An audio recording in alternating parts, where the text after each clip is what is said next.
This guy that you're dealing with is just a complete butthole. I like to call this one dealing with an asshole. Delivery is very, very direct. Excuse my language. If you do get offended, I apologize. Listen, whenever you're on the phones, a lot of times you're going to encounter those people who are irritated and they're very tired of talking to people just like you. Now, what do you do and how do you handle that whenever you're on the phone with somebody who just keeps running over you? Or keeps telling you the same thing over and over again. This happens all the time to me while I'm on the phone, and it's very common. And the quicker that you learn how to address this, the better. But in order to address this, you have to be stern and you have to stand up. Now, there's a time and there's a place to do this. You don't want to do this the first time they give you an objection, and you don't want to do this the second time they give you an objection. You want to do this whenever they will not be or treat you professionally. So what this would sound like is if you was calling me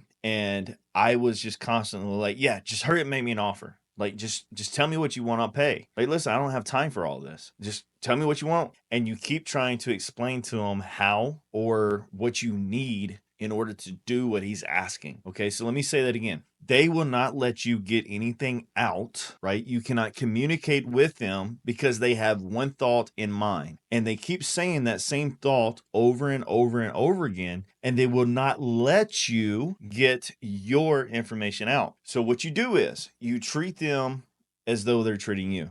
And you say, hey, listen, I'm just calling to see if you're even interested in selling. And it sounds like it doesn't even make sense for us to continue talking. Honestly, Dave, I think we should probably just hang up right now. And you sit there. Right? Now, what that does is, for one, it shows that you have stones. It shows that you are a professional salesman. Don't think of that as being disrespectful to them. Because if they're already running over you and you already given them the first, second, and third chance to be polite and answer your questions, well, it's time to just figure out if you need to disqualify them or not. And also, don't be shocked if they go, yeah, click. That is perfectly okay because they are disqualified. They just made your job that much easier. And then you move on to the next prospect. Your time is very valuable. You are a professional salesperson, and you will only be treated as such as if you act as though you are. So if they're running over you and they will not give you the time of day to speak and you're explaining to them, sir, giving you an offer is something I cannot do. I'm telling you, the only way I can do that is to get this information out. You answer these questions, and then typically the way it works is I send that over to my evaluation specialist, and then we get back to you with an offer. And you're trying to get that out, and they won't let you. So again, you've got to do something that pattern interrupts, which is to listen. Say it stern. I mean, you should be able to feel this, right? And I can't really teach you how to respond to somebody without disrespecting them. So you're going to have to play with this. But overall, though, you should know if you've been making calls, you should know this person.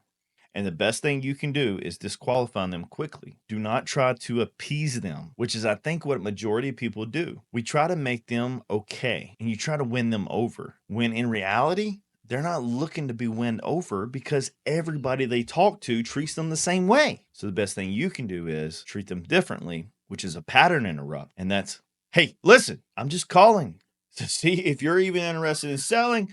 And it sounds like it doesn't even make sense for us to continue talking. We should probably just hang up right now, right? And let them answer. Now, if they hang up, they just gave you an answer, move on. It's okay. The first time this happens and everything, you're probably going to second guess this training, but I promise you, it's the best thing you can do. Now, absolutely call them back in the future, follow up with them, and get that valuable information, because honestly, you can call that exact same person the next day and catch them at a different time, and their response will be completely different to the exact same questions. It's amazing. That's how you overcome that, and that's what I want in your mindset when you talk to people who will not let you get a word in edgewise.